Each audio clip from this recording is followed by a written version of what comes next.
முருகனை கூப்பிட்டு முறையிட்ட பேருக்கு முற்றிய வினை தீருமே. உடல் பற்றிய பிணியாருமே வாழ்க்கை முற்றிலுமே நலம் பெற்று இனி தூரமெத்த இன்பம் சேருமே. அப்பன் முருகனை கூப்பிட்டு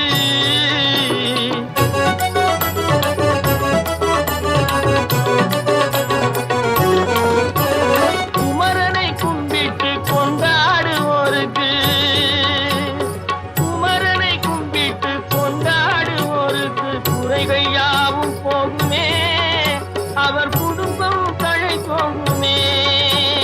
குமரனை கும்பிட்டு கொண்டாடுவோருக்கு குறைகள் யாவும் போகுமே. அவர் குடும்பம் தழை போகுமே. சமர வேலாயுதம் பக்க துணை கொண்டால் சகல பயம் நீங்கும்.